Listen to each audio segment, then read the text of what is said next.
Bom, queridos, boa noite. Boa noite. É sempre uma alegria enorme, né? Vem aqui, especialmente quando a gente encontra rostos novos, antigos rostos novos. E a maneira como a família Berguzzi recebe a gente é excepcional.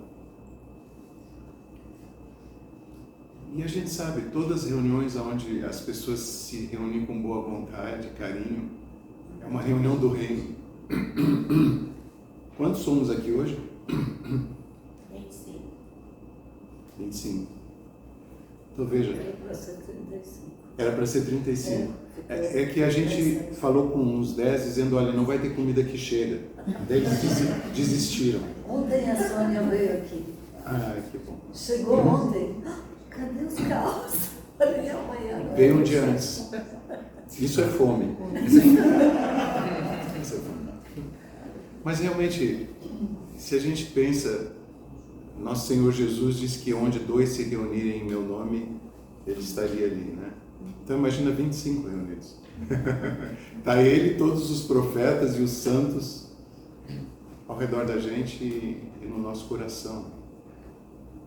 E realmente nós temos que apreciar esses momentos, temos que valorizar. A nossa vida é gasta tanto em momentos de ir atrás do trabalho, do dinheiro, da saúde. A gente se ocupa com tanta coisa o dia a dia, que momentos como esses em que a gente pode estar congregados em amor, sabe? Gente de caminhadas diferentes, fés diferentes e unidos em comunhão, realmente é o reino de Deus entre nós. Num mundo tão conturbado, onde as pessoas estão se odiando dentro das famílias porque um acredita numa coisa e outro em outra. Seja de religião, seja de política, seja de futebol, as pessoas estão se matando por causa de futebol. Então, o radicalismo realmente, hoje em dia, é tão forte no mundo que as pessoas às vezes não acreditam que é possível reunir um grupo de pessoas diferentes em harmonia, em paz, sabe? Em boa vontade. Então é extraordinário.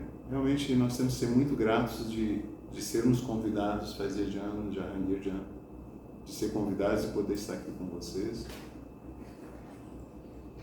E assim, um aviso aos recém-chegados. A parte boa da reunião já foi. Agora é a outra. Mas como só me dão...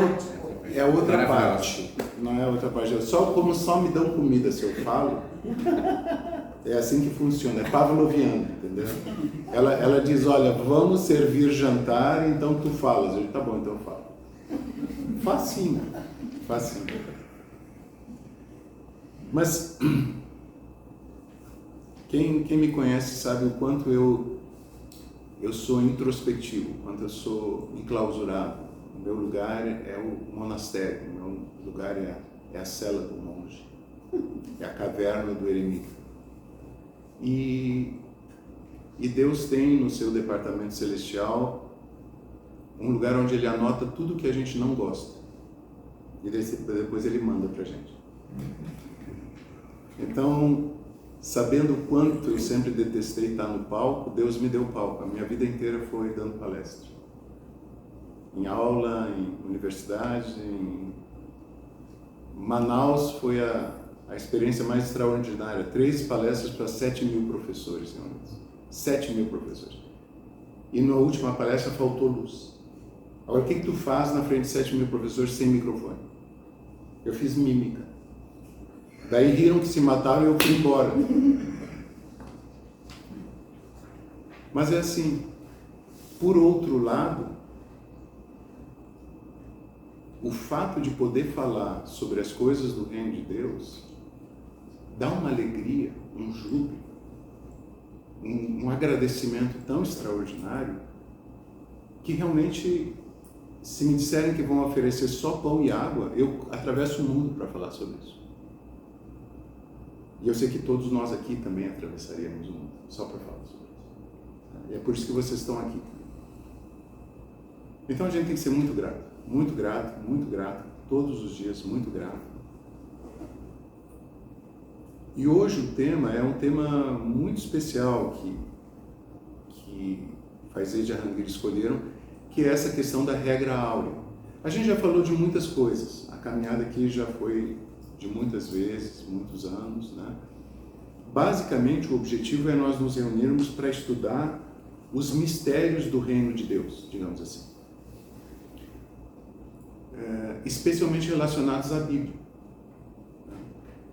Porque Abdul-Baha, o filho de Bahá'u'lláh, quando ele esteve em Londres, foi a primeira palestra pública dele. Ele ficou 40 anos aprisionado, e daí saiu da prisão e em Londres deu a primeira palestra pública no City Hall, no City Temple, que é uma igreja no bairro de City, em Londres.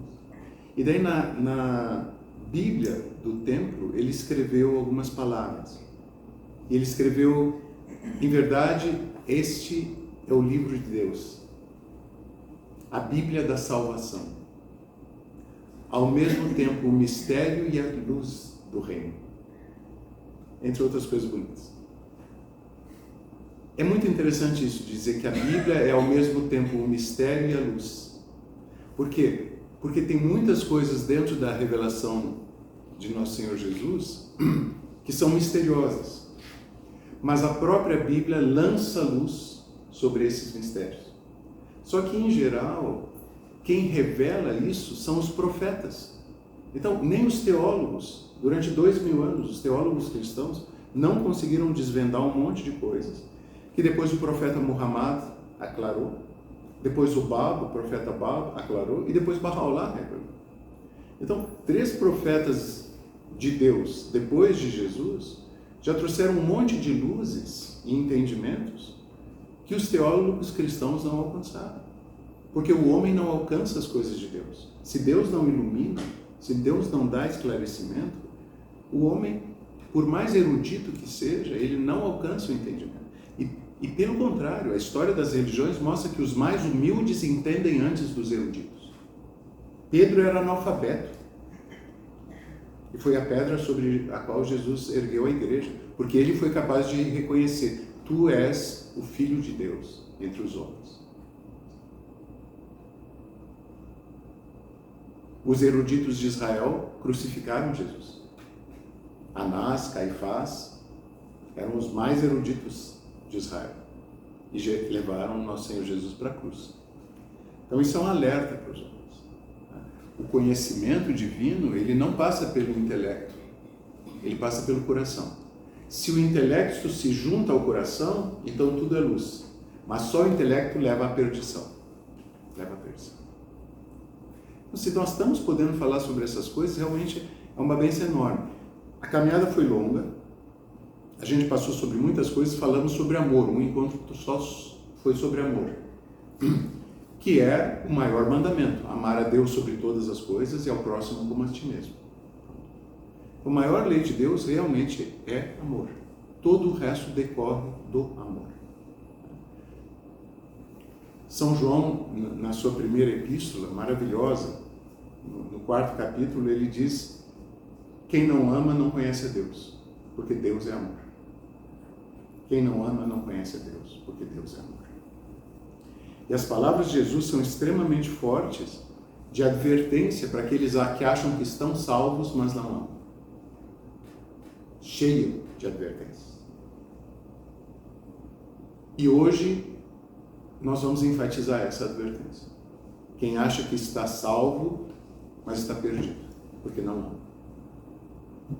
E daí eu vou recordar o Padre Antônio Vieira, que vocês sabem que sou devoto de Vieira, que é uma alma absolutamente extraordinária, além de escrever de maneira extraordinária. Poucos prazeres na língua portuguesa são tão excelsos como ler os sermões de Vieira. Vocês sabem que foi acusado pela Inquisição. E num sermão, que é o sermão que eu mais amo, não é o mais famoso. Em geral, o sermão da 60ª é mais famoso, as pessoas falam muito, e é belíssimo, claro. Mas esse é um sermão que ele pregou na primeira dominga do Advento do ano 1650. Primeiro domingo do Advento do ano 1650, na Capela Real de Lisboa. Então imagina, a Capela Real de Lisboa, estava o rei, a rainha, os príncipes, a nata de Portugal, bispos, arcebispos, todo mundo de sangue azul. E a pregação dele é sobre o juízo final. Sobre o juízo final. É magnífico. Se vocês olharem na internet, procurem ler. Sermão da primeira dominga do Advento, 1650, na Capela Real de Lisboa.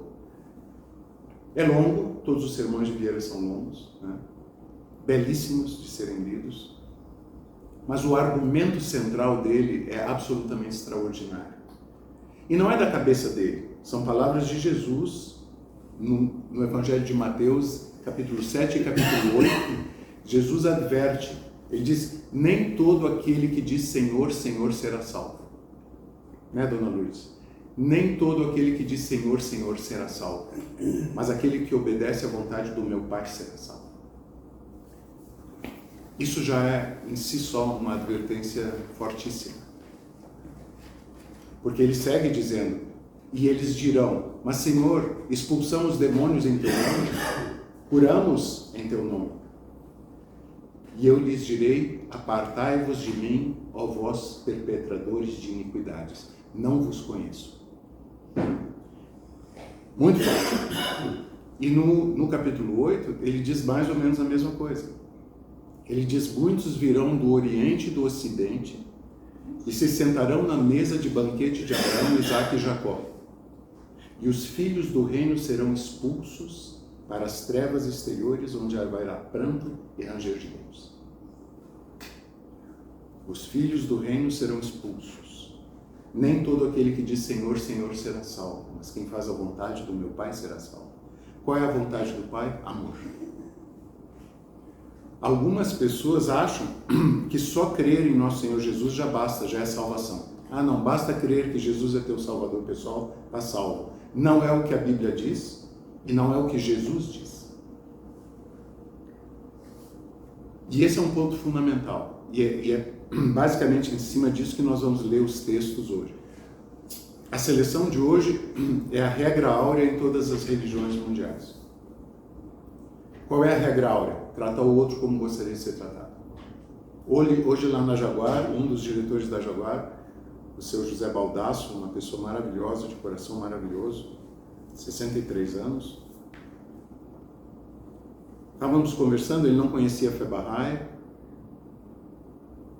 e daí ele disse que já tinha falado para a filha dele que tem uma religião que aceita que todas são verdadeiras, que a filha dele agora estava se aproximando da religião, e que daí ele falou que existe essa religião que fala isso, que todas são verdadeiras.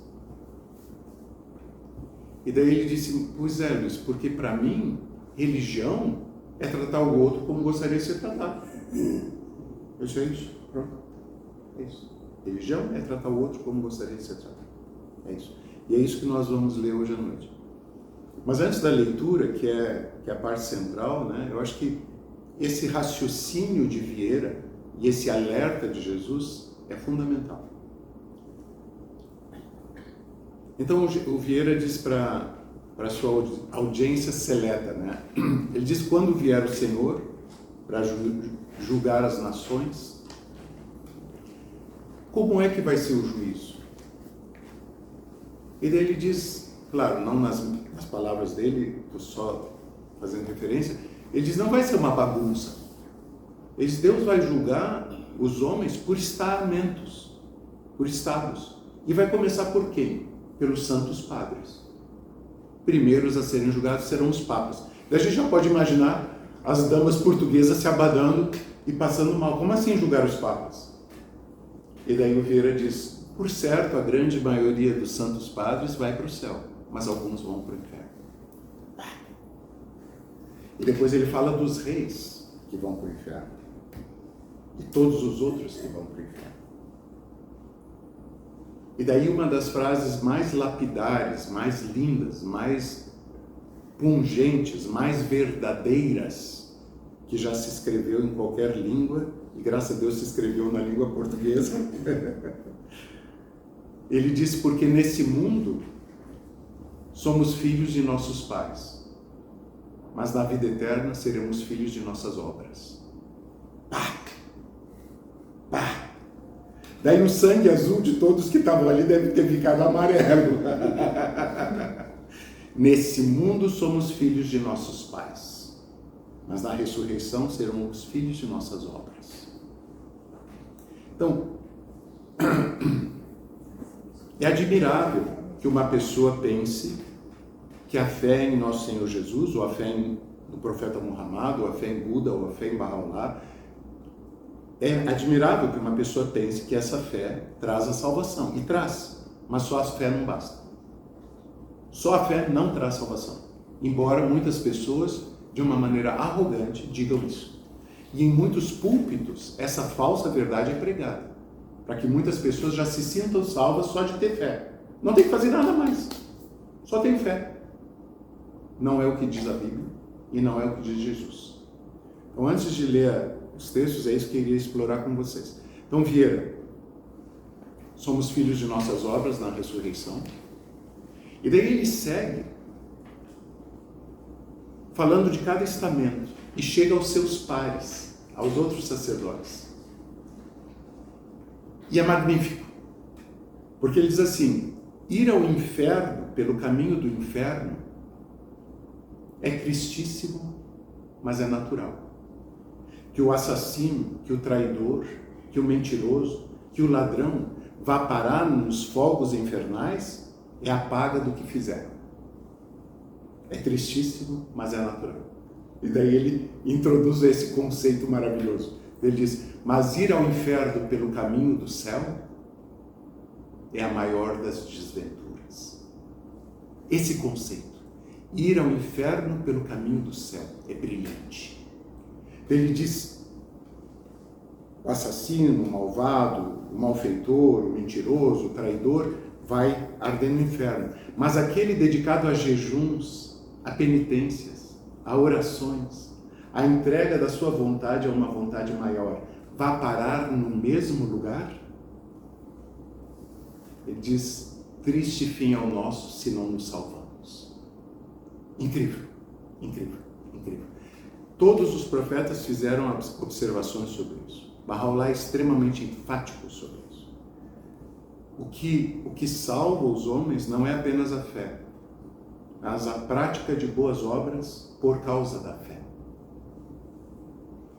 São Tiago, a sua magnífica epístola, é uma das passagens mais lindas, um dos livros mais importantes, realmente, dos 27 livros do Novo Testamento. A epístola de Tiago é das mais importantes. E no capítulo 2, ele repete inúmeras vezes essa ideia. A fé sem obras é morta. A fé sem obras é morta. Tu vens me dizer que tu tens fé, e eu digo: cadê tuas obras? E tu me perguntas: cadê a minha fé? E eu te digo: eu te mostro a minha fé pelas minhas obras.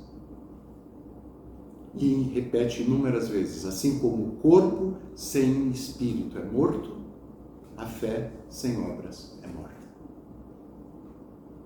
Baha'u'lláh, no primeiro capítulo do livro Sacratíssimo, o livro das leis, ele diz: o primeiro dever dado por Deus aos homens é o reconhecimento do seu verbo entre eles. É o reconhecimento do seu profeta entre eles. E depois é a obediência estrita a tudo aquilo que foi revelado pela palavra de Deus. E daí ele diz: uma coisa sem a outra não é aceita. Jesus, nosso Senhor, o que ele diz? Obedecei meus mandamentos por amor a mim. Se me amardes, obedecereis meus mandamentos. São essas as palavras de Jesus. Se me amardes, obedecereis meus mandamentos. Muita gente diz que ama Jesus, mas cadê as obras? Sai do culto, sai da missa e fica falando mal do outro que é de outro partido, de outro time de futebol, ou que estacionou o carro na frente da sua garagem. Isso não é o caminho de Deus. E ir ao inferno pelo caminho do céu é a maior das desventuras. Estão achando que estão no caminho do céu. Estão longe. Não existe amor a Deus sem amor ao próximo. Não existe. Aquelas pessoas que dizem, eu amo a humanidade em geral, mas ninguém em particular, estão se enganando e enganando os outros. Porque o amor a Deus se personaliza no próximo. Não existe outra possibilidade de... O amor a Deus sem o próximo é uma abstração. E nós vamos passar a vida inteira tentando amar melhor o próximo. Primeiro aqueles que nos são gratos, que já é uma dificuldade. Às vezes amar quem nós gostamos é difícil. Filhos, esposa é mais fácil, mas marido, difícil. Sabe? Nós passamos a vida tentando amar quem a gente já gosta. Imagina amar quem a gente não gosta. Mas o nosso desafio é amar quem a gente não gosta. Porque outra vez o que Jesus diz? Se amardes apenas os que vos amam, que galardão tereis? Não fazem os publicanos o mesmo? Os gentios não fazem o mesmo? As leis dos profetas, Bahá'u'lláh é enfático. Ele diz que se nós amarmos apenas aqueles que nos amam, nós somos hipócritas. Porque o amor a Deus é fundamental para o amor ao próximo.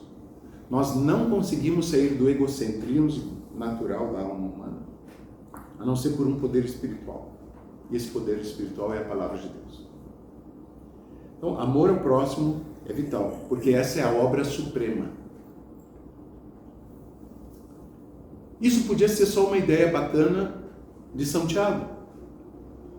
A fé sem obras é morta. Podia ser uma ideia dele. Porque São Paulo diz outra coisa. Para Paulo, só a fé basta. Para Paulo, só a fé basta. Mas nós temos que lembrar que Paulo não foi um dos apóstolos. Ele não conheceu Jesus. E ele é um intérprete dos escritos de Jesus sem autoridade. A autoridade foi dada por Jesus a Pedro. O que tu abrires na terra será aberto no céu. O que tu fechares na terra será fechado no céu. Mas Paulo era um erudito. Ele era fluente em grego, ele era fluente em latim, ele era fluente em hebraico.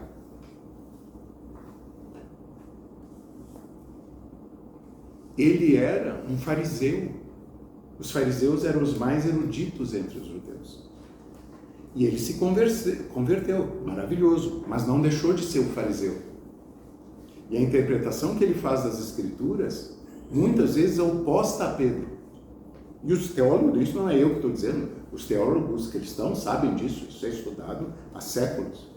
Porque católicos e protestantes têm briga. Umas brigas entre seitas cristãs é por causa disso, da interpretação de um ou de outro.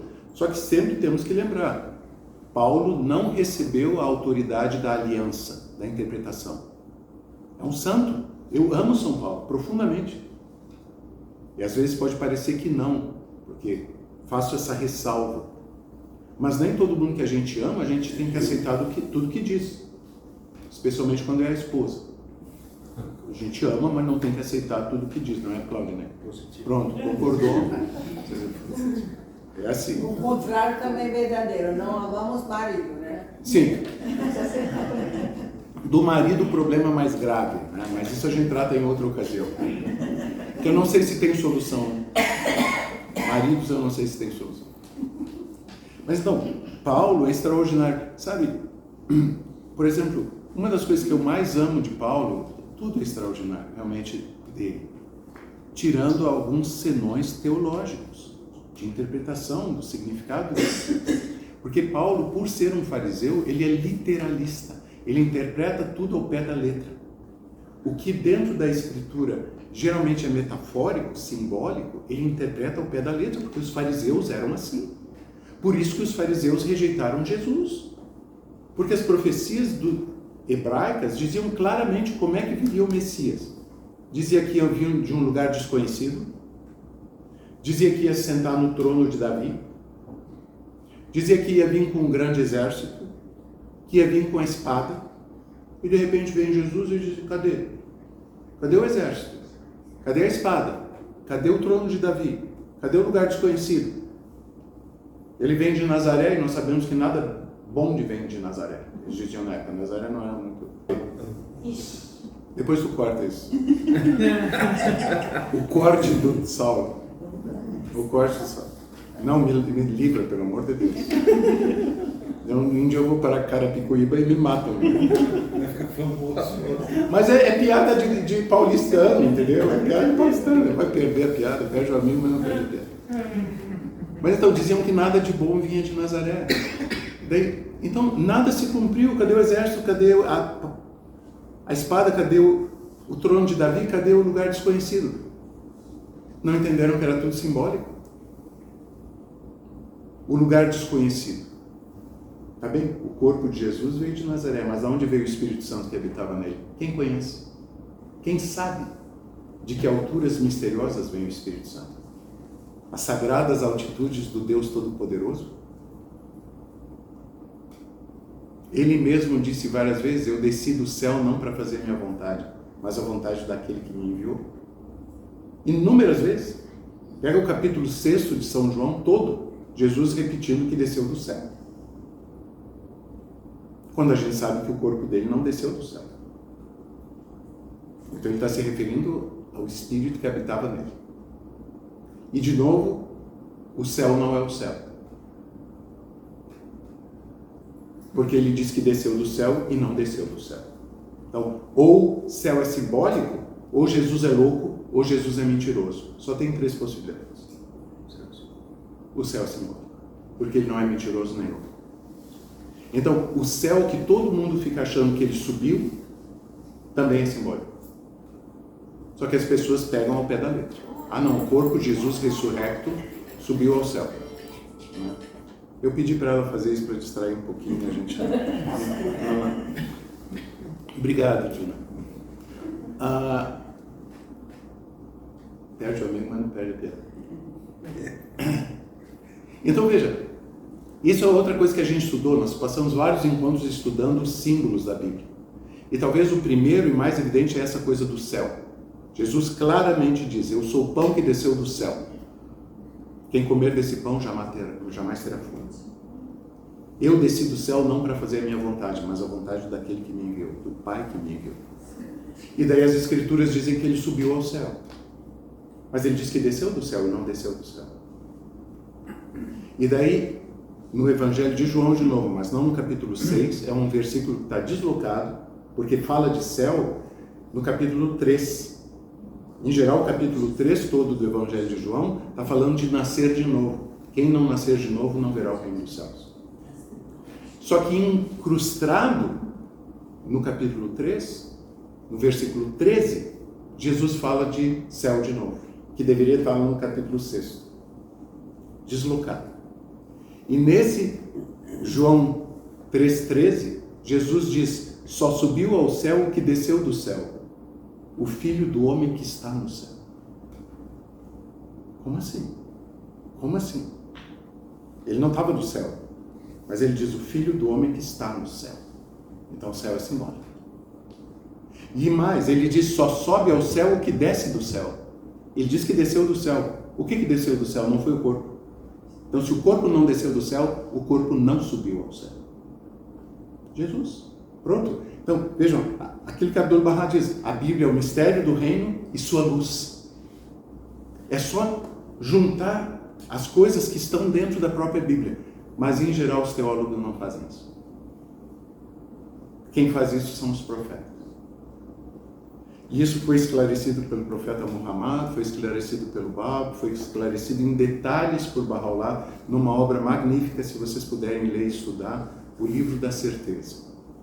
Que é uma carta de Bahá'u'lláh, que é o tamanho de um livro, mas é uma carta, para um senhor estudioso do Islã, devoto do Islã, e que estava em dúvida sobre os símbolos. E daí Bahá'u'lláh esclarece todos os símbolos. Então, céu, se céu é simbólico, e é simbólico, então tudo no céu é simbólico. Sol, lua, nuvem, estrela. Daí quando Jesus diz que vai descer do céu sobre as nuvens do céu, céu é simbólico, nuvem é simbólico. Isso está no Evangelho de Mateus capítulo 24. Ele dá os sinais da sua volta. Ele diz que o sol vai apagar, a lua não vai dar mais a sua luz, as estrelas vão cair do céu e vão ver o Filho do Homem descendo sobre as nuvens do céu. O que é o sol, se céu é simbólico? O sol é a lei de Deus. Quer dizer que quando ele voltasse, a lei de Deus estaria apagada. Os homens falariam de Deus, mas matariam em nome de Deus. A lei do amor, cristãos matando cristãos, não é nem outras pessoas de outra religião. Cristãos matando cristãos. Muçulmanos matando muçulmanos. Bahá'u'lláh diz que é melhor morrer do que matar. E os Baha'is estão, desde 1979, dando a vida no Irã. E desde 1844, dando a vida no Irã. Mais de 20 mil mártires. Então isso não é uma fé de palavras, é uma fé de atos. Bahá'u'lláh diz: sejam atos, não palavras, o vosso adorno. Deus exige dos homens obras. Palavras, Bahá'u'lláh diz, pertencem a todos. Mas atos pertencem àqueles que desejam se aproximar de Deus. Então, sol. O sol apagado. A lei de Deus morta. A lua. A religião de Deus, que reflete a luz da lei. Apagada. A lua que, em geral, guia os homens à noite, ilumina os homens à noite, quando não tem sol. Apagada. A religião como causa de ódio, não mais de amor. As estrelas que vão cair do céu, os sacerdotes, que sempre foram as guias dos homens, e de repente são os mais corruptos entre os homens. Encorajam as pessoas ao ódio, a serem homens bomba para matar inocentes, em feiras. Ou dentro das suas paróquias, atiçam o ódio contra outros de outras paróquias. Estrelas cadentes. As nuvens. Ele vai descer sobre as nuvens do céu. Quando tem nuvem no céu, a gente não enxerga o que está em cima. Então, quando ele diz que virá como um ladrão na noite, sobre as nuvens do céu.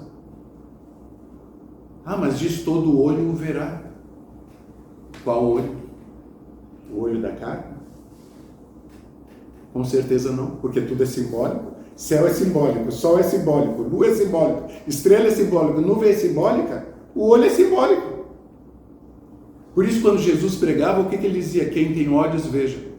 Quem tem ouvidos, ouça. Todo mundo tinha olhos. Todo mundo tinha ouvidos. Ele estava se referindo a outros olhos. Olhos da alma. A outro ouvido, ouvido da alma. Porque ele mesmo ensina, João 6,63. O Espírito é que vivifica, a carne de nada vale. Mas as pessoas se apegam à carne. E Paulo se apegava à carne. Por ser fariseu.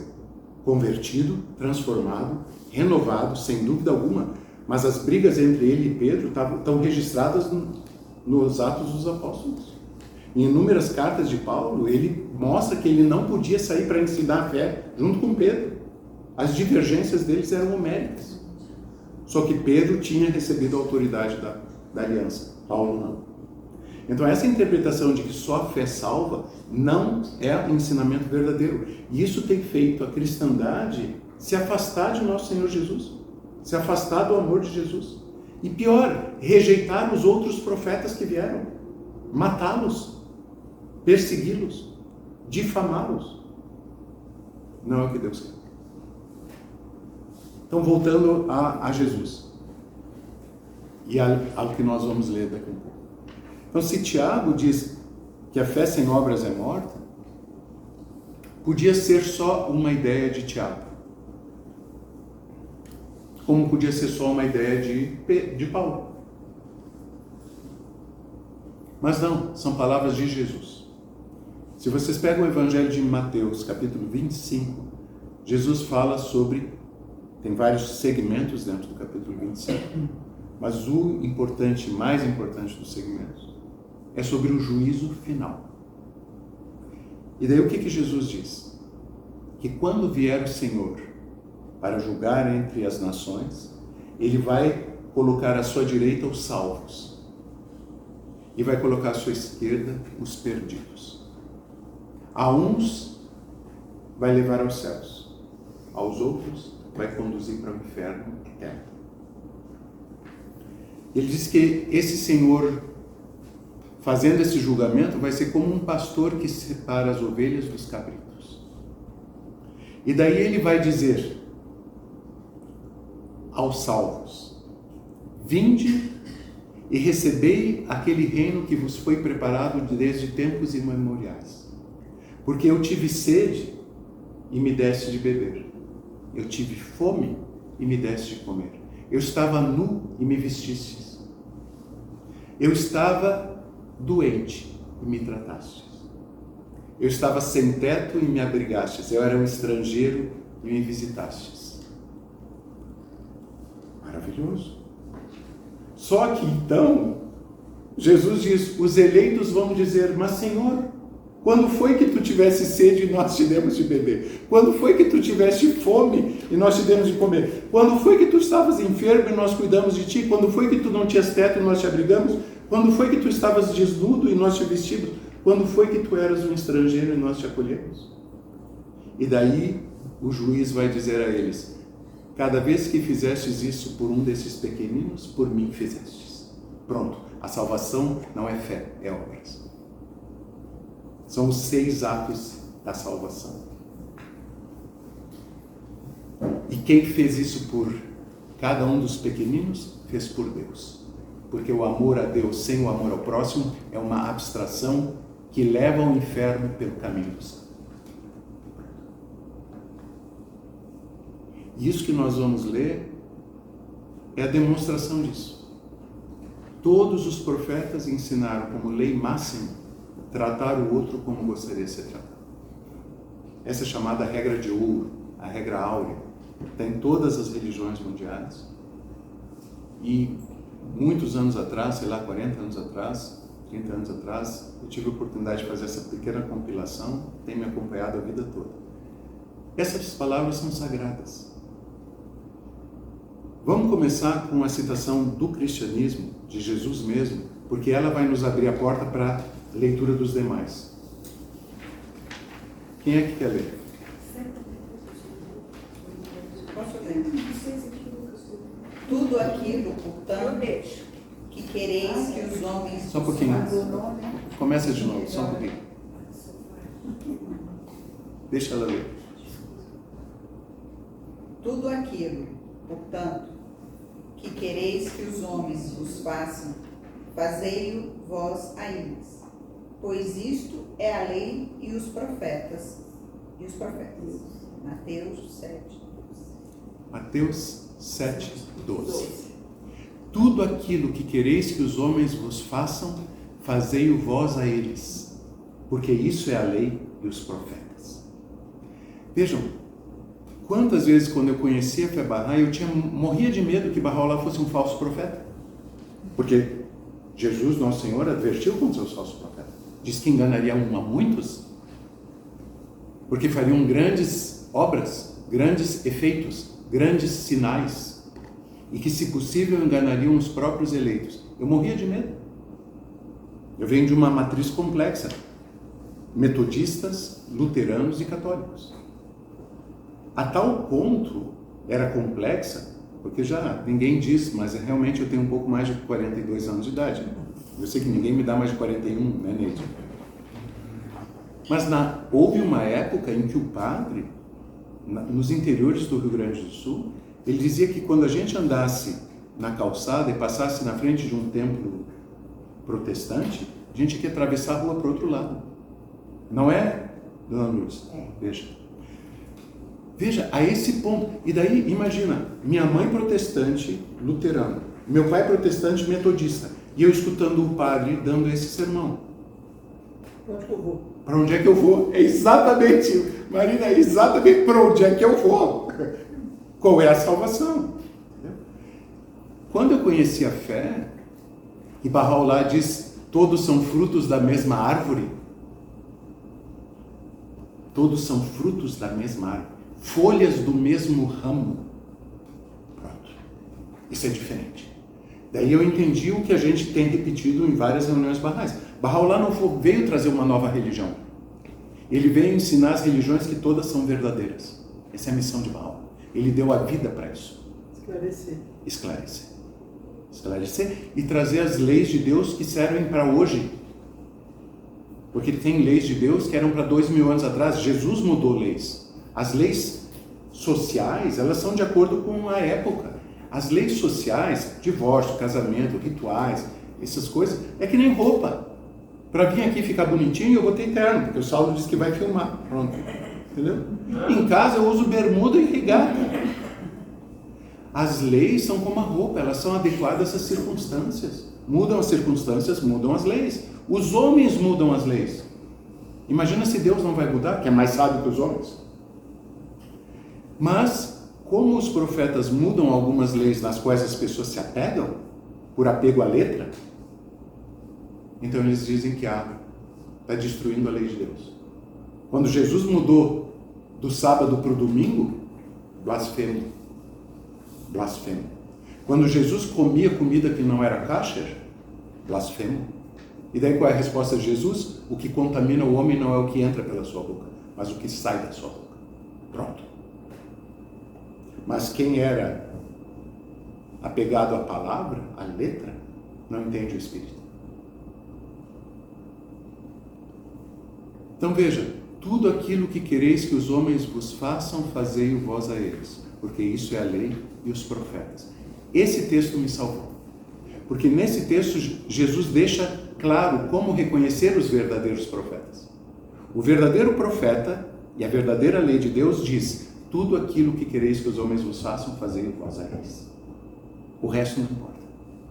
Isso é a lei e os profetas. Então, se queremos reconhecer se um profeta é falso ou verdadeiro, escuta o que ele diz. Se ele disser, trata o outro como você não gostaria de ser tratado, bota em fornos crematórios, explode a família deles, odeia a família deles, esse é um falso profeta. Mas se ele diz, dá a tua vida pelo teu próximo, esse é um verdadeiro profeta. Tudo aquilo que quereis que os homens vos façam, fazei-o vós a eles, porque isso é a lei e os profetas. Quem tem isso em mente, reconhece os verdadeiros profetas. E é o que nós vamos ler. O que nós vamos ler está numa folhinha de papel impressa, mas representa 5.000 anos de revelação divina. 5.000 anos. O primeiro texto é de Krishna. A lei da causa e efeito. A lei da causa e efeito. É a lei da causa e efeito. Totalmente. Que é um dos grandes ensinamentos de Buda. Uma das ênfases de Buda. Quem é que quer ler o trecho de Krishna? Não faças aos demais aquilo que não queres que seja feito a ti. E deseja também para o próximo aquilo que desejas e aspiras para ti mesmo. Essa é toda a lei. Atenta bem para isso. Mahabharata. Não é matar barata, embora isso também seja necessário às vezes.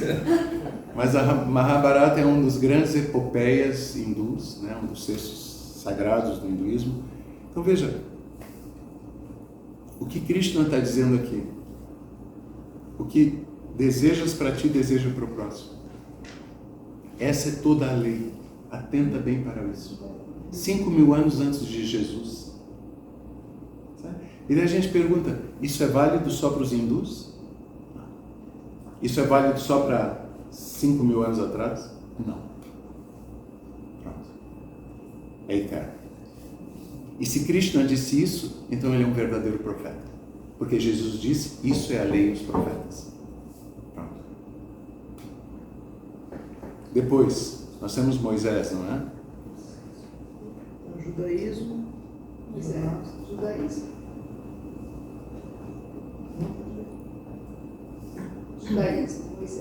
3.400 anos, Egito, Palestina. Não faças a outrem o que abominas, que se faça a ti. Eis toda a lei. O resto é comentário. O resto é comentário. No Talmud, né? Maravilhoso. O resto é comentário. Amarás. Continua isso. Amarás o teu próximo como a ti mesmo. No Levítico, exatamente. Então veja, de novo, quer dizer, vamos negar a realidade da fé de Moisés se nós temos esse ensinamento sagrado, tratar o próximo como a si mesmo? Não. Depois vamos a Zoroastro, né? Aquilo que é bom para qualquer um é para todos, para quem quer que seja. Isso é bom para mim. O que julgo bom para mim mesmo, deverei desejar para todos. Só a lei universal é verdadeira lei. De novo, é válido só para os zoroastrianos? Não. É válido só para 1000 anos antes de Jesus? Não. É eterno. E outra vez, Zoroastro é um verdadeiro profeta porque ensinou isso. Os falsos profetas não ensinam isso. Os falsos profetas querem arrebanhar seguidores. E dizem para os seus seguidores cegos, indo ao inferno pelo caminho do céu, que só eles são salvos. E os outros são condenados. Inclusive pode odiar os outros. E se incomodarem demais, pode matar.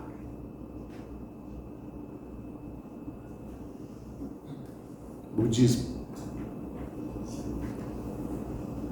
Budismo, Buda, 2500 anos, Nepal, Índia. Todos temem o sofrimento e todos amam a vida. Recorda que tu também és igual a todos.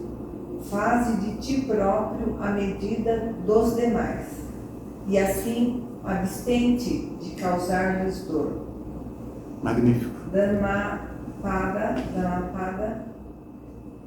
Isso vem do Dhammapada. Isso vem do Dhammapada. Veja, faze de ti mesmo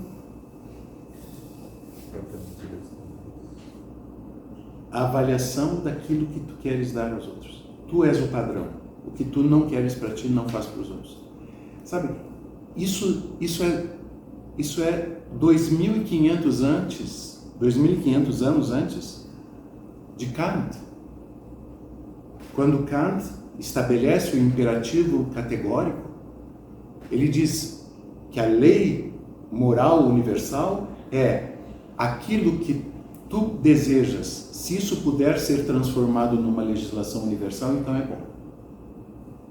Se não puder ser uma legislação universal, não é bom. Só que isso é racional. Isso é racional. Buda diz simplesmente, olha para ti mesmo. Faz de ti mesmo a medida dos demais. Se tu não gosta que te pisem no pé, não pisa no pé dos outros. Se tu não gosta que ofendam o teu pai e tua mãe, não ofende o pai e a mãe do outro. Se tu esperas que respeitem teus filhos, respeita os filhos dos outros. Pronto. É tão simples. Basta ser sincero. Obras e não palavras. Ir ao inferno pelo caminho do céu é a maior das desventuras. Que Jesus já lemos, vamos para o profeta Muhammad. Jovens. Pode ser? Tem a tradição Yorubá. Ah, desculpa. Sim, é Yorubá. Excelente.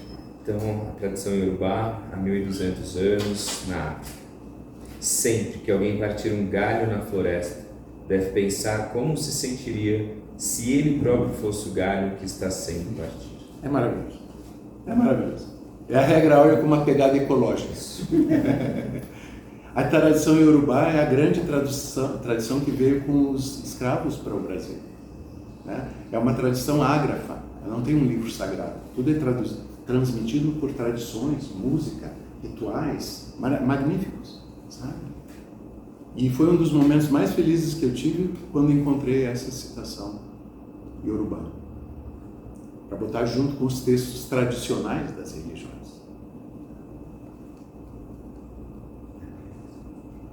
Tá? Sim, pode ir. Já que te apontaram. Islamismo. Nenhum de vós é o verdadeiro crente, a menos que deseja para o seu irmão aquilo que deseja para si mesmo. Nenhum é um verdadeiro crente, a menos que deseje para o seu irmão aquilo que deseja para si mesmo. O profeta Muhammad, na nossa cultura judaico-cristã, talvez seja o profeta mais vilipendiado, o mais ofendido, o mais denegrido. Porque durante a Idade Média toda, os sacerdotes cristãos fizeram uma campanha homérica contra o profeta Muhammad, dizendo que era um profeta guerreiro. Não é. Muhammad permitiu a guerra de defesa, porque a revelação dele na Península Arábica foi entre povos bárbaros, violentos, divididos em tribos, em guerras tribais permanentes, onde a mulher não tinha nenhum valor. Quando nascia uma filha mulher, enterravam viva. Enterravam viva. Em 30 anos, Muhammad transformou esse povo bárbaro na civilização mais elevada que o mundo já teve. O mundo islâmico trouxe a paz para a Europa. Na Península Ibérica, onde houve o domínio islâmico, judeu convivia com cristão, que convivia com muçulmano, em paz. Em paz. Assim era Sevilha. Assim era todas as capitais. Córdoba, primeira universidade do Ocidente, fundada por Gonzaga. Córdoba, tudo. Lisboa, eram lugares de paz. Depois os reis católicos de Espanha expulsaram os mouros e veio o quê? A Inquisição. A Inquisição. Queimando gente viva porque se pensava que era bruxa. Então, Muhammad, quem toma o Alcorão, e infelizmente é difícil ler o Alcorão em outras línguas que não em árabe, porque a tradução em geral é muito capenga. Por uma lealdade ao texto islâmico, os tradutores tentam ser o mais fiel possíveis, e isso quer dizer literalidade na tradução. Só que como a linguagem espiritual é poética, tu não consegue traduzir poesia de maneira literal. E daí quando a gente vai ler nas línguas ocidentais, mesmo em inglês, mesmo as traduções mais elaboradas, elas são duras. Não tem a poesia do original. É como traduz Guimarães Rosa para o inglês, para o alemão, para o espanhol. Não dá, não dá, não dá. Como é que tu traduz? Sabe, esses dias vi um podcast, alguém me mandou, maravilhoso, um professor de português, fazendo uma das citações de Guimarães Rosa e falando belamente. Ele é todo tatuado, não conhecia ele, mas falou maravilhosamente bem. Qualquer um que fala bem de Guimarães Rosa, eu amo. Pronto. Ele dizia assim, olha só essa frase que ele escreveu: amar é difícil como cortar couve. Daí, como é que tu traduz isso para o inglês? To love is as difficult as cutting cabbage. Descontextualiza, perde tudo. Por quê? Daí ele diz bonitamente, ele diz, vai perguntar para a avó, por que é difícil? Daí ela vai dizer, meu filho, porque assim, a gente vai fazer a feijoada, a gente quer que a couve seja cortada muito fininha, é quase que nem cabelinho. E isso não é fácil cortar. Pronto, agora como é que tu vai explicar para gringo o que é feijoada? Sabe? O que a couve tem que ser fininha? Sabe? Então, tu descontextualiza o texto, se perde. É o que acontece muitas vezes quando se traduz as escrituras sagradas. Se ela não é traduzida com graça, tu perde o original. E daí tu tem as palavras, tudo bem, as palavras estão lá, mas onde é que está o sentimento? Onde é que está o amor? Então, e isso é texto do Alcorão, o que eu vou citar. Muhammad diz, combatei no caminho de Deus aqueles que vos combatem. Combatei no caminho de Deus aqueles que vos combatem. Mas cuidado, não comeceis as hostilidades, pois Deus não ama os agressores. Claro, não comeceis as hostilidades, pois Deus não ama os agressores. Aqueles que matam em nome de Muhammad estão indo ao inferno pelo caminho do céu. Acham que estão fazendo o que Deus quer. Estão fazendo o contrário do que Deus quer. A grande maioria dos muçulmanos do mundo é gente pacífica, honesta, não rouba. Os países muçulmanos não há roubo. Não vou falar entre nós.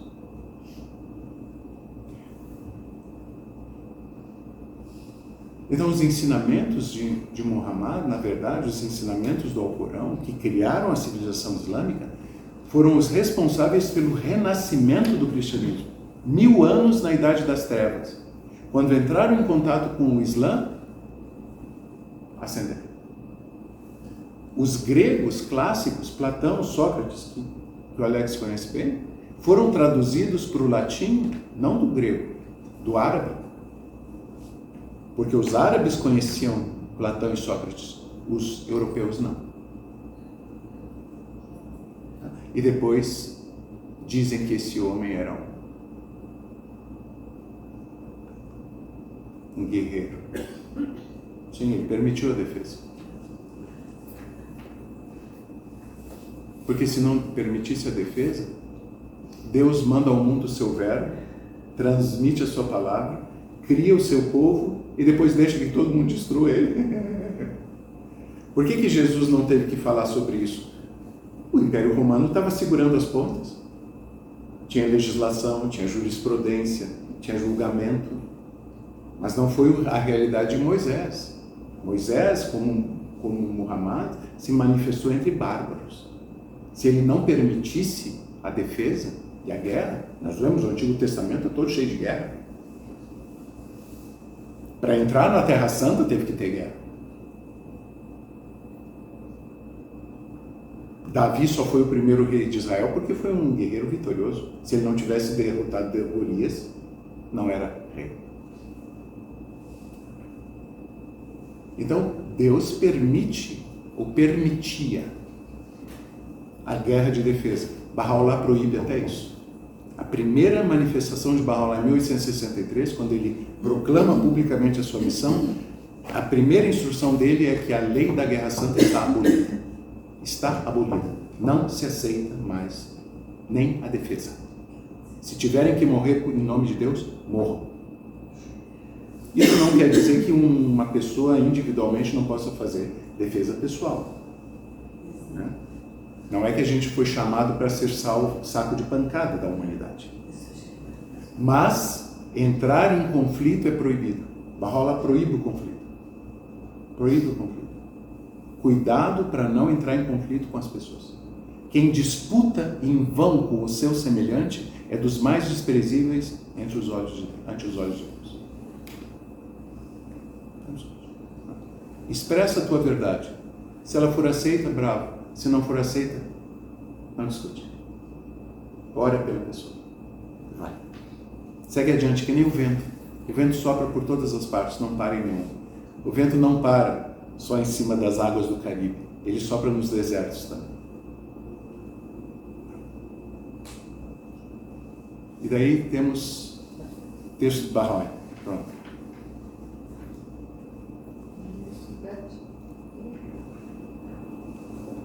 Shah-Bahai Bahá'u'lláh há 170 anos, Pérsia, Palestina.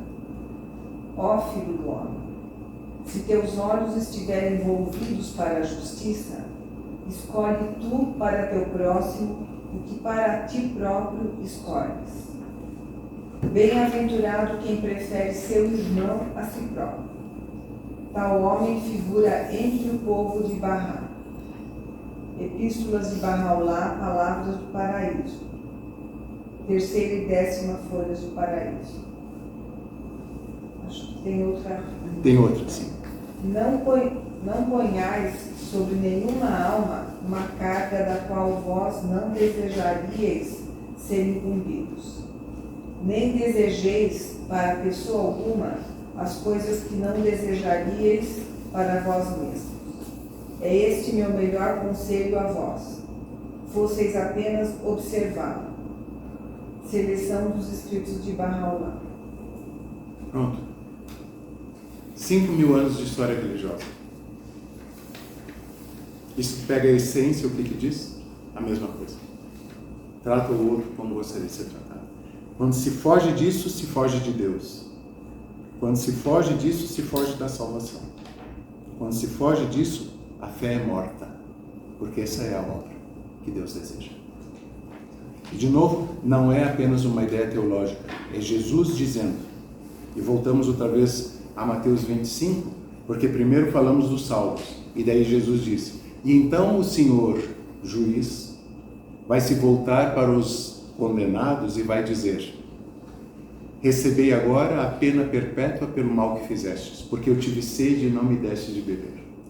Eu tive fome e não me destes de comer. Eu estava desnudo e não me vestistes. Eu estava desabrigado e não me abrigastes. Eu estava enfermo e não me tratastes. Era um exilado e não me recebestes. E daí os condenados vão dizer: quando foi que nós não fizemos isso? E a resposta do Senhor juiz é o mesmo: cada vez que não fizestes isso por algum desses pequeninos, não fizestes por mim. Isso é salvação. Fazer o amor por fé e não apenas a fé. Isso é palavra de Deus. Isso é Jesus quem ensina, não é interpretação teológica. E a gente vê no dia a dia, eu, Alexandre, trabalhando em consultoria por aí, vocês trabalhando em qualquer lugar, no dia a dia a gente vê isso. Quando é que nós temos o inferno entre os homens? Quando tratam o outro como não gostariam de ser tratados. Em casa a gente faz isso. Faz com os filhos, faz com os pais, faz com os irmãos. Imagina com os estranhos. Quantas vezes no ambiente de trabalho se criam infernos porque as pessoas, especialmente as que estão em autoridade, tratam os outros como não gostariam de ser tratados e acham que tendo autoridade podem. Esses dias lá no Sesc, eu acho que eu comentei isso já uma vez com vocês, porque me marcou muito. Eu tento ir no Sesc, o Sesc de Campinas tem um clube do cinema maravilhoso, uma curadoria maravilhosa, maravilhosa. O que eu assisti de filmes lá, clássicos, maravilhosos, que de outra maneira não conseguiria assistir, é impressionante. Até com projetor 16mm. Trouxeram o clube do cinema para mostrar um projetor 16mm, escutando a projeção com aquele... Maravilhoso, maravilhoso, maravilhoso. Enfim.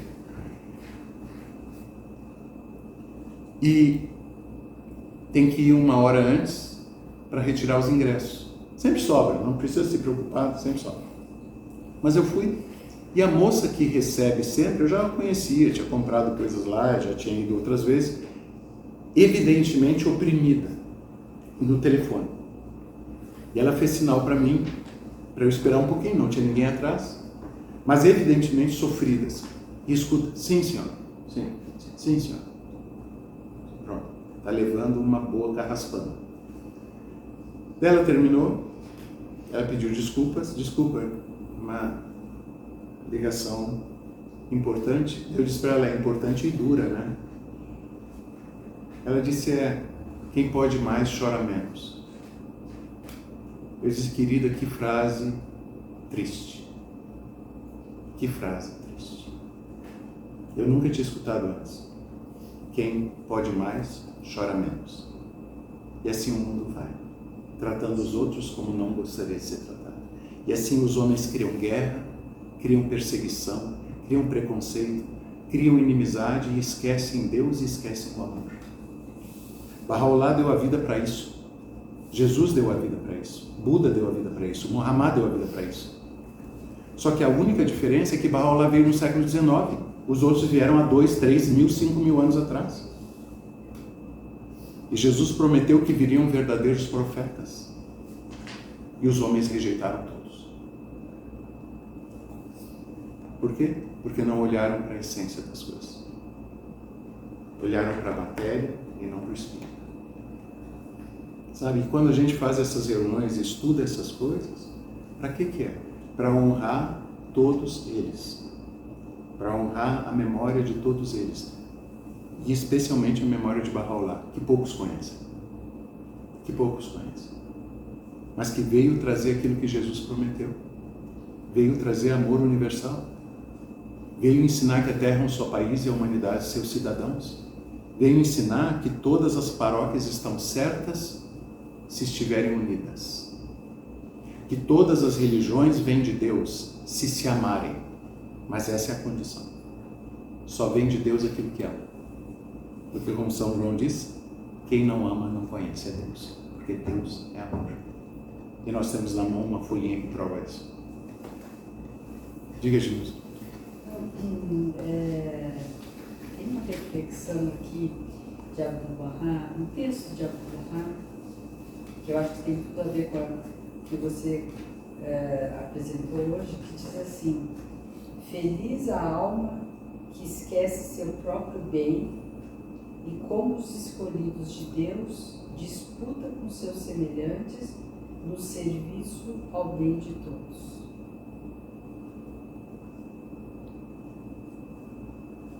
Quer servir mais. Então, exato, tratar o outro como gostaria de ser tratado é basicamente serviço, né? Na fé Bahá'í, salvação é serviço. Né? E é interessante, eu estava na Alemanha, estava visitando o nosso mais velho, o André, e tive a oportunidade de estar em várias reuniões. E numa das reuniões, numa das palestras, o organizador da reunião teve que pedir desculpas para a audiência. Era assim, uma casa como aqui, com um pouco mais de gente do que tinha aqui, e não serviram janta. Não estou dando ideia, eu acho que é bom continuar servindo. Não vai mudar, porque daí vamos perder metade da audiência. Mas o anfitrião, que tinha acolhido todo mundo em casa, teve que pedir desculpas em alemão para dizer que entre nós, a nossa cultura, ser um servo dos demais não é bem visto, né? Servitude não é uma palavra que é bem acolhida, porque a palestra era sobre o serviço e os ensinamentos da fé sobre serviço. Eu tive que intervir, de novo. O pessoal não diz que eu sou Bahá'í, diz que eu sou bairrão, que é Bahá'í meio cristão. É barrão.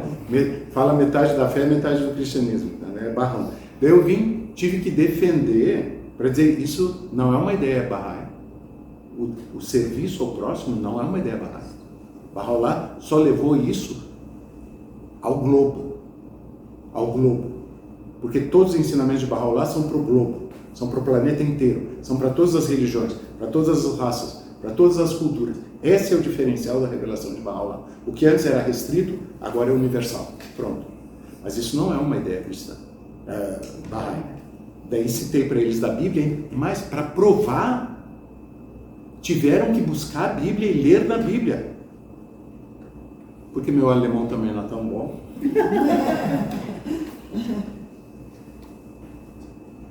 Vocês recordam isso? Está registrado em 3 dos evangelhos. Jesus está indo com os apóstolos para Cafarnaum. E no caminho, o evangelho diz, e eles vinham no caminho falando entre si. E quando chegam em Cafarnaum, Jesus pergunta, o que vocês vinham conversando no caminho? Eles têm vergonha. E o texto diz, eles se envergonharam porque no caminho vinham conversando entre si qual era o maior entre eles. Imagina, Deus envia seu filho para salvar a humanidade. Esse filho escolhe 12 entre todos o povo de Israel para seguir no caminho de Deus e virou as costas. Eles estão conversando quem é o maioral. Ah, não, eu sou o maioral. Ah, não, não é tu. Não é, mas eu sou mais alto que tu. Ah, não, mas tu é menos forte. E tu é gado, eu não sou gado. Jesus sabia o que eles vinham conversando. E daí se volta para eles e diz, em verdade vos digo que o maior dentre vós é o servo dos demais. Aquele que se fizer grande, que se faça servo. Porque o Filho do Homem não veio para ser servido, mas para servir e salvar a humanidade com o resgate do seu sangue. Isso é o que todos os profetas ensinaram. De novo, por que Bahá'u'lláh deu a sua vida sagrada para a humanidade? Para transformar isso numa lei universal. E ninguém achar que a sua paróquia está salva e as outras estão condenadas. Porque na hora que o juízo vier, ele não vai perguntar a que paróquia tu pertencias, ou a que religião tu pertencias. Ele vai perguntar, deste de beber, deste de comer, abrigaste, curaste, acolheste, vestiste? Pronto. Não é magnífico? É absolutamente magnífico. E a gente poder ter acesso a isso, até o século XX, esses textos só estavam em sânscrito. A gente mal conhecia. Até a Reforma Protestante era em latim. Lutero teve que traduzir para o alemão porque o povo não entendia o que era dito. Foi necessário o Concílio Vaticano II para que o texto da missa fosse feito na língua de cada povo e não em latim. E não mais o padre de costas, mas de frente.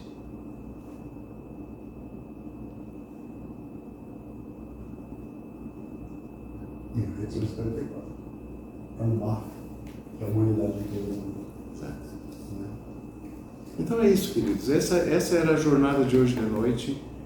Desculpem, não é tão gostoso como o jantar. Mas é isso.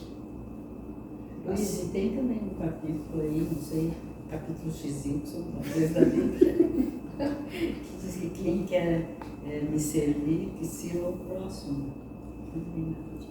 Tudo que nós fizermos por Deus tem que ser feito pelo próximo.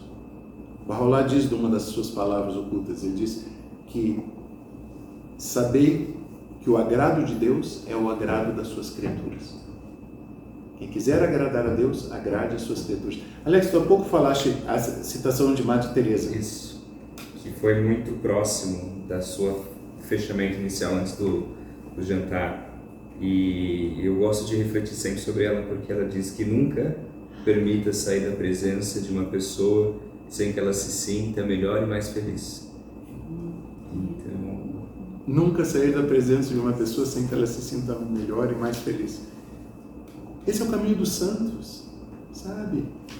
E de novo, ser santo não é uma coisa inalcançável. Ser santo é só botar isso em prática. Fazer de ti próprio a medida dos demais e assim abstente de causar dor. Pronto. Quantas vezes a gente vai causar dor sem querer, mas querendo, tá mal. Querendo, tá mal.